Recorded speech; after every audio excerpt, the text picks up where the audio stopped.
Hi everyone, welcome back to Minerva Tutors TV and today's class, which is all creative writing with our fantastic tutor and published author Kaiya. We will be using the chat box during this lesson, so when Kaiya invites you to either answer questions or share your thoughts or ideas about the passage she's reading out, do please type into the chat box. It'd be fantastic to get your thoughts.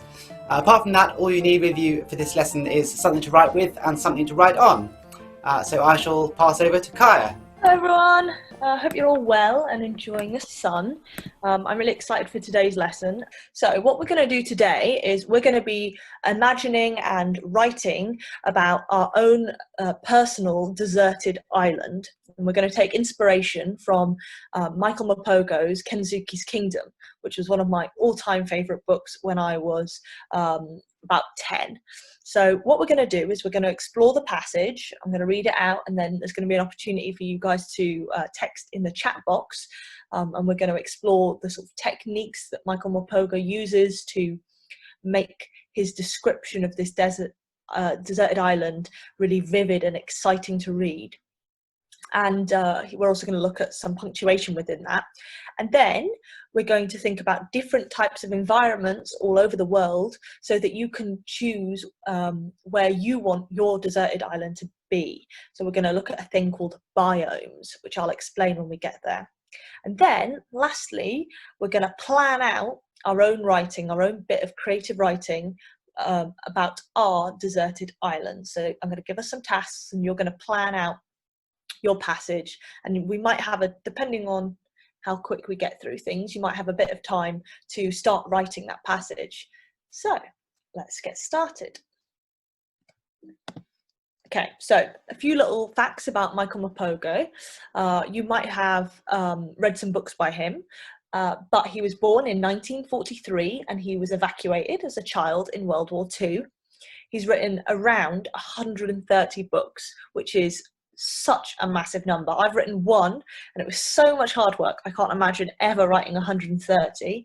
And he also, him and his wife, have set up this charity where they take over farms, and then children from the city who've never had any opportunities to experience sort of rural life can go and visit the farm and have sort of a farmyard experience. So those are a few different facts about him. You might have read some of his other books, so the sort of famous ones and sort of more popular books are War Horse, which was changed into a stage show with amazing puppets, and The Butterfly Lion, and Private Peaceful. And in all of those books, he writes really wonderfully. He used to be a school teacher, and he used to have to make up stories for his pupils, so I think that that's where he really must have honed his skills. The book that we're going to be looking at today, a passage, is from Kensuke's Kingdom. So we need to just understand a little bit of context before we look at the passage. So in this book, a young boy called Michael is travelling with his parents around the world on the boat Peggy Sue, after his parents lost their jobs at the brickworks and decided to sail the 7 seas. Michael's parents teach him what he would have normally learnt at school, and he has a log where he writes about his experiences. They travel from England to Africa, South America, and Australia. One night, Michael is on lookout duty with his dog, Stella, when a storm throws them overboard.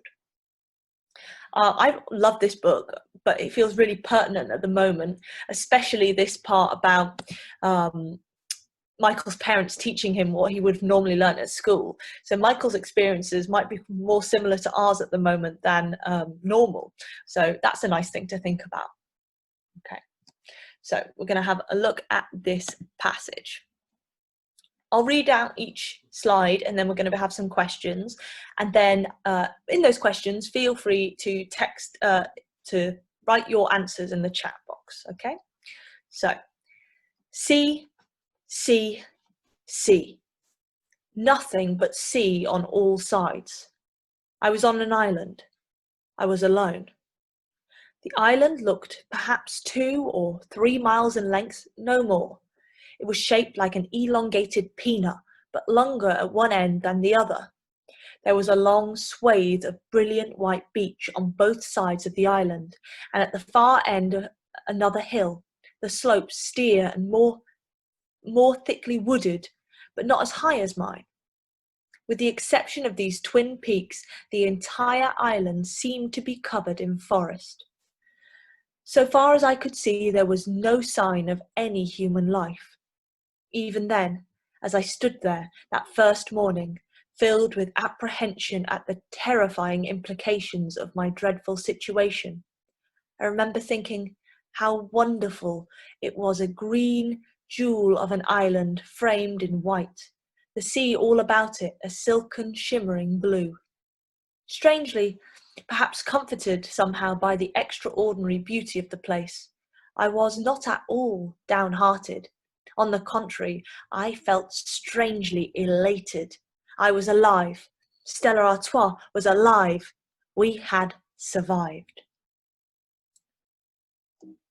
So, for our first passage, the first question I want you to think about, this mini task, is think, why do you think that Morpurgo has used short sentences in this first line of this passage? So I mean this specifically along here. We've got sea, sea, sea, and I was on an island. I was alone. I think the loneliness and the emptiness are really lovely, because you're right. It's the only things that are on his horizon is sea. And I think that emphasizes how there isn't anything else there, those short sentences. And builds tension, but specifically a sort of lonely, desperate tension. Okay, wonderful answers. Now, the second question I want you to think about in this passage is, what are the terrifying implications? Just here, highlighted here. Even then, as I stood there that first morning, filled with apprehension at the terrifying implications of my dreadful situation. So what do you think the terrifying implications are? He is lost and has no way to escape. He may be stuck forever. I mean, that is a terrifying implication. Pretty scary to think, oh, I'm on this island and I have no way of getting off. So we'll move on to the next bit of the passage. I sat down in the shadow of a great rock. The gibbons set up a renewed chorus of howling and hooting in the forest, and a flock of raucous birds clattered up out of the canopy of the trees below us and flew across the island to settle in the trees on the hillside opposite. We'll be all right, I told Stella. Mum and Dad, they'll come back for us. They're bound to. They will. They will. Mum will get better and they'll come back. She won't leave us here. She'll find us, you'll see. All we've got to do is keep a lookout for them. And stay alive. Water. We'll need water. But so do those monkeys, right? We've just got to find it, that's all. And there must be food too. Fruit or nuts, something. Whatever it is that they eat, we'll eat. It helped to speak my thoughts aloud to Stella. It helped to calm the panic that came over me now in waves. More than anything, it was Stella's companionship that helped me through those first hours on the island. Okay. Can you find which words in this passage describe the sounds on the island? Okay, so the words that I found are chorus, howling, hooting, raucous, and clattered. So quite a few hidden ones there. A chorus, I think, is really nice because it suggests sort of a choir, but with sort of juxtaposed or put in opposition to howling and hooting, it sounds like quite a scary choir, not one that I'd want to listen to. So some great selection of vocabulary there. So you might want to think about how you would describe the sounds in a deserted island for later. And the next question, why do you think that Michael repeats, "They will." So this is in this dialogue here. He says, "They're bound to. They will. They will." This is him sort of reassuring himself or trying to convince himself, because, you know, he's trapped on this island and he's got to believe that his mum and dad are going to come back and rescue him. Otherwise, it would be a very sad state of affairs. You would be very upset, wouldn't you? So yeah, that repetition really gives us a lovely insight into Michael's state of mind. Maybe that he's panicked, or he's trying to convince himself, and that he's also trying to convince Stella, the dog. I love this bit of the passage because if he didn't have the dog with him, it would be really hard for us to know what Michael's state of mind is. But because he's talking to Stella, the dog, we get a really lovely insight into how he's feeling and how he's making a plan for the future. So this idea of, like, he needs water and he needs food. And even though Stella, the dog, probably doesn't understand him, as he says here, it's her companionship that helps him through those first difficult hours on the island. It seemed to make sense not to plunge at once into the forest looking for water. To be honest, I was too frightened anyway, but rather explore the shoreline first. I might come across a stream or a river flowing into the sea, and with a bit of luck, on the way I might well find something I could eat as well. I set off in good spirits, leaping down the scree like a mountain goat. Where monkeys lived, I reasoned, we could live. I kept telling myself that. I soon discovered that the track down through the trees was bereft of all edible vegetation. I did see fruits of sorts, what looked to me like fruit, anyway. There were coconuts up there too, but the trees were all impossible to climb. Some rose 100 feet, some 200 feet from the forest floor. I had never seen such giant trees. Okay, so 2 tasks this time. So firstly, why do you think that Morpurgo has used dashes in this passage? So I'll point out to the little section here. It's in this second line. To be honest, I was too frightened anyway. And then around that phrase, we have 2 dashes. So does anyone have any idea about why he might have used dashes in this way? And how about, can anyone find the simile in this passage? Perfect. Yeah, our simile is this one, leaping down the scree like a mountain goat. So mountain goats live on sort of rocky climbs. So if he's leaping down, we can sort of imagine him. Scree as sort of loose rocks as it sort of declines down. So it's a great simile because we can sort of imagine him leaping down the side of the mountain. Okay, so now we're going to go to our explanation of dashes briefly. So as we've had beautifully explained by Thomas, dashes separate information and they're a type of parenthesis. So that's just a fancy way of sort of saying they separate information, like brackets. And it tends to indicate a pause. So in our example here, after brushing his teeth, but before going to sleep, Noah liked to read his book. So you could put that in brackets, and you could put it with 2 commas either side where the dashes are, but the dashes tend to indicate a nice pause, and often it's used as an aside. And in Kensuke's Kingdom, Michael Morpurgo uses it to have our narrator talk directly to the reader or your audience. So in the passage before, Michael is admitting that he didn't go into the forest because he was afraid, and that's him telling us some sort of secret information directly to us, the readers.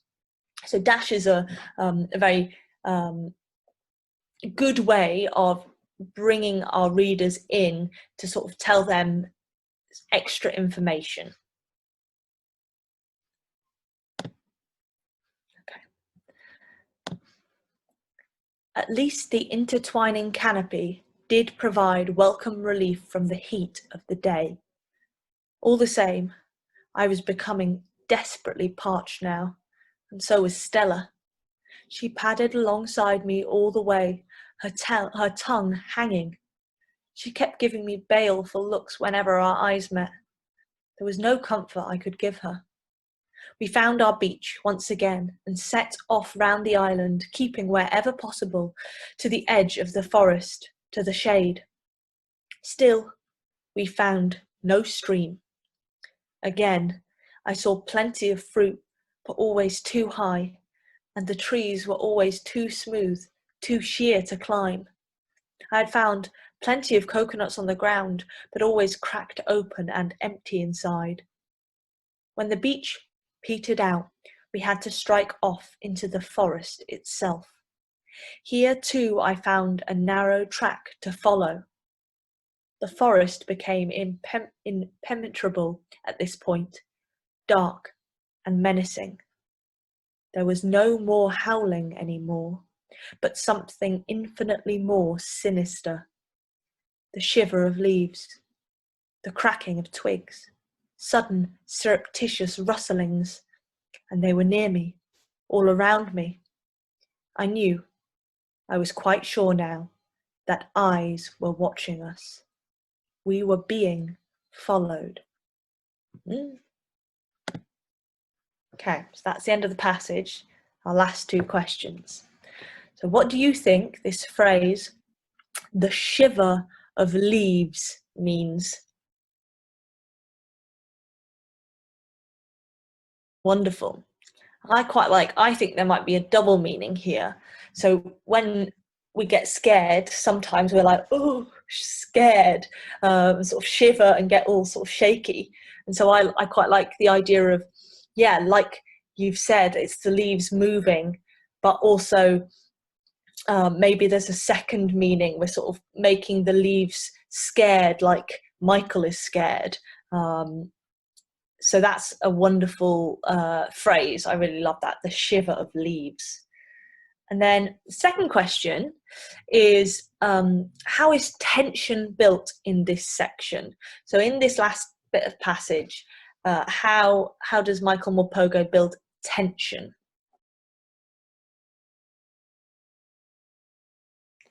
So I think Morpurgo is really clever here, as sort of mentioned by Thomas. He doesn't give very much away. Not knowing what's happening is often scarier than the reality. So we don't find out what is making the leaves shiver or cracking the twigs. We're not told a lot, so that makes it scarier and builds tension. Yeah, exactly. This statement of the eyes were watching us is very tension-filled, because we don't know who the eyes belong to. And wonderful. Yeah, increase in use of ominous descriptive words. Yeah, so this increase is a big build-up. So we sort of start off with them entering the forest and that it's dark and menacing, and then we have a set of phrases built up in one long sentence. So actually we've got a use of a colon here, so we find out that there's something more sinister, colon, and then we have a list that builds up to this point of the eyes and the being followed. So Michael Morpurgo is using a really wonderful sentence structure to make us as an audience member feel like something is about to happen. And so that's a wonderful build-up of tension. The other point, I don't think anybody has mentioned this, the thing that I think is quite terrifying is the way in which he describes sounds. So the shiver of the leaves, the cracking of twigs, he can't see what's happening and we can't see what's happening. It's just noises. And again, I think when we're all laid in bed, and we hear a noise at night, the noise is much, much scarier when we don't know what it is. And so the use of really wonderful descriptions of sounds is very exciting. Also, you know, we have sudden surreptitious rustlings, which is a bit onomatopoeic. We've got some lovely repetitions of sounds, which makes us feel like we're there. Okay, so that's the end of the passage. So now we're going to start thinking about what sort of island, deserted island, we're going to write about. So I've got the map from Kensuke's kingdom here on the side, and we're going to start thinking about our own deserted island. So I think that you know, we already know that from the descriptions, we've got palm trees, we've got gibbons, the sea, it's hot. That's like a certain type of environment. It's a very specific type of biome. So a biome is an area of our planet with similar climates, landscapes, animals, and plants. And we're going to look at 5 different types of biomes, and they're sort of general groups of environments. And the first one we're going to look at is the one that Kensuke's kingdom is, in my opinion. So rainforest is a type of biome. So in the chat box, if you want to, you can send in some messages about what sort of characteristics do you think make a rainforest. So what sort of climate is it? What sort of weather is there in a rainforest? What sort of animals might you find? Amazing information. So yeah, hot and wet / humid, and then jaguars, orangutans, toucans, all things mentioned by you guys. What I find amazing about the rainforest is that it's home to half of the world's different types of plants and animals.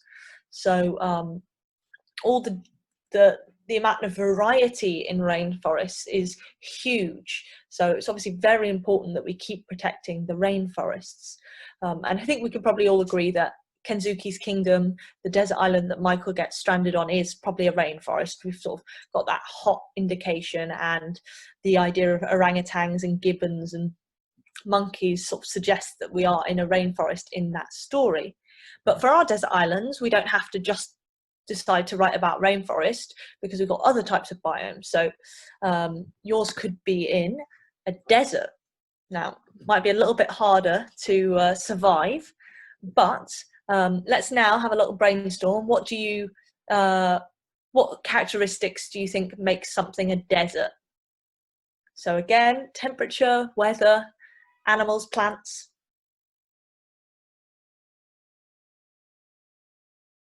You're all right. Hot and dry, arid. What else did I write? Yeah, cacti, shrubs, lots of nighttime animals because of the temperatures. Yeah, the thorny devil. Great, Max. I did a little bit of research on deserts and came across the thorny devil and thought that was a very terrifying animal. Yeah, nothing's for miles and miles. I think, you know, a desert would be a pretty lonely environment to be trapped on. And yes, spiders, lizards, desert foxes, snakes, meerkats, scorpions, you guys smash deserts, you know, loads about them. So maybe your desert island might be in a desert rather than just deserted. Okay, another biome is the savanna. So again, what sort of environment, what are the key characteristics of a savanna? Definitely dry and hot, but they have a long dry season. They do have a little wet season, as Max has just explained beautifully. Yeah, it's not quite as dry as the desert. The savanna does have a rainy season, but it tends to be quite short and have a very long dry season. Definitely hot, not a lot of shade, as Thomas has said. And you listed a great number of animals, but Savannas also have lots of sort of grasses and shrubs and not a great variety of trees because of the lack of rain, really, apart from the acacia tree. So beautiful detail from you guys there. And penultimately, we've got the woodland biome. So this one might be a little bit more familiar. So what sort of things might we see in a woodland biome? Your sort of trees and your vegetation and your animals and your seasons. Yeah, woodlands tend to have a sort of variety of seasons, yeah, with deciduous trees and rain and a very sort of warm and mild, and then a very rainy spring. So the UK, our biome is woodland, really. So we have a variety in our seasons. We have, it gets hot, it gets cold, and we have a very, very rainy spring. And sort of vegetation and animals that might characterize this area would be forests, mosses and lichen, and deers and rabbits and foxes and squirrels and all the things that you mentioned before. So I think it would probably be the easiest to survive on in a woodland, but maybe I'm a bit biased on that. I get very sunburnt, so the hot ones don't really appeal to me necessarily. Okay, and now our last biome is our Arctic tundra biome. So what characteristics might an Arctic tundra have? So you're right, surprisingly, very cold, very little rain or snow. So not actually, you know, a lot of water despite all the snow, because it's so cold, it's below freezing, so that, yeah, there's very little rain and snow except for maybe in those sort of spring and summer, but those tend to be quite short, very short summers. And then, yeah, the animals, Arctic foxes, polar bears, snowy owls, Arctic rabbits, things that are adapted to be able to survive in incredibly cold environments. Okay, so that's all our biomes, and you guys were incredible. You knew everything, which is very exciting. So you're going to have lots of stuff to think about when you pick your own biome. So now, for a couple of minutes, I want you to think about which biome your deserted island is in. So obviously Kensuke's kingdom is a rainforest, so you might want to write about a rainforest, but you guys knew so much about the other biomes that it might be more fun to think about getting stranded in a different place. So once you've picked your biome, have a little brainstorm, maybe make a few notes about the sights, sounds, temperatures, smells, the textures that would populate this place. So this is for you to write down on your own bit of paper or whatever at home, to plan out what your deserted island is going to be like. So I'm going to give you a couple of minutes. I'm going to give you 2 minutes.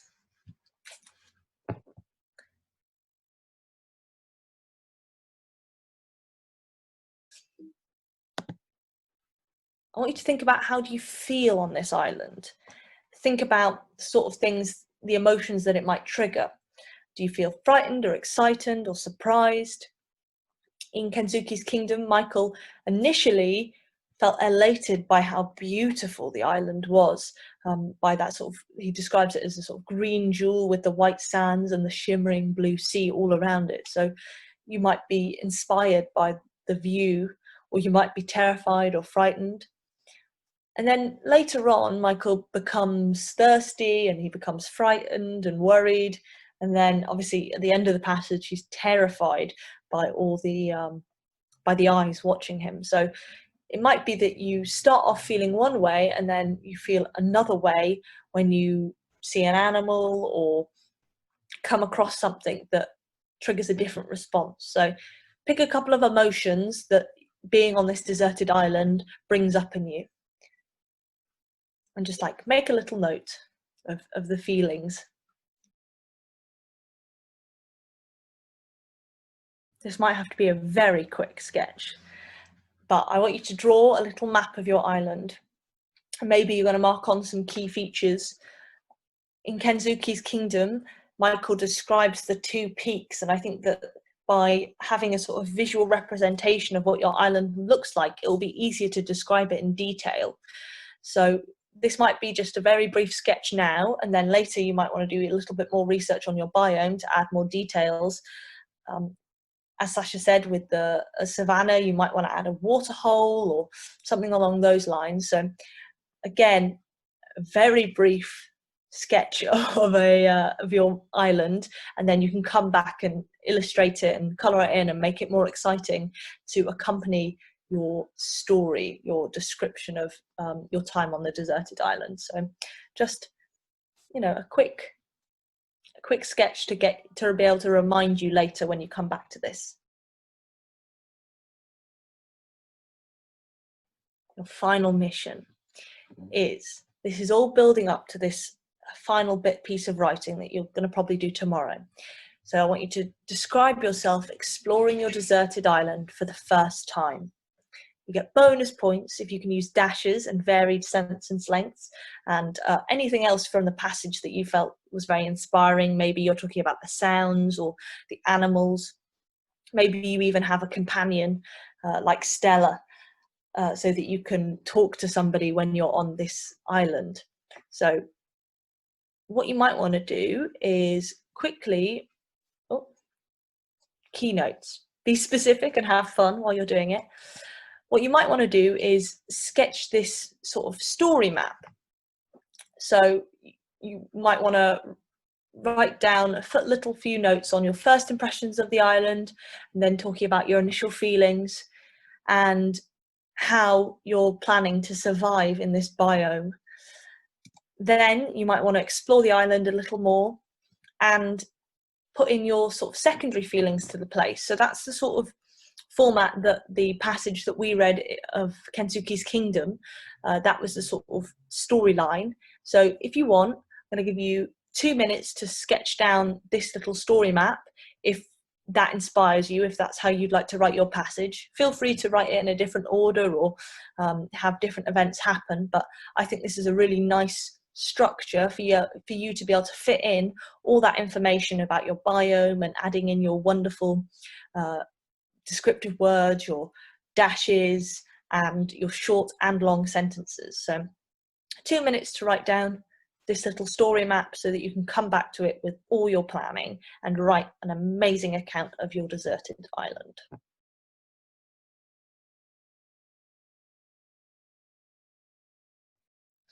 Congratulations, that's the end of today's lesson. Well done for planning that all out. So for your next steps, you need to write up your account of the deserted island using all your plans. You can illustrate your map, you can add all the detail that you want, colour it in, put in landmarks, you could illustrate some of the animals that you might come across. And then after all of that, if you want to, you could send it in for us to read, because I love reading what my students write. It's my favourite thing about teaching, is getting to read all the amazing stories that my students write. So the best way to do that is to send it in to this email address. It's not me, it's to Lawrence, who sets up the session at the beginning. But anything you send, I promise I will read. So thank you so much for participating. Fantastic, thank you, Kaiya. That's an amazing session. I hope everyone had a great time. Kaiya led us brilliantly through the really exciting passages from Kensuke's Kingdom, so do go and read the book. And well done to everyone who posted comments in the chat, because I think you all gave each other really good ideas, particularly about all your biomes and things, so you can take those ideas and help them to build your own. So fantastic afternoon. We really look forward to reading your stories, and see you again soon.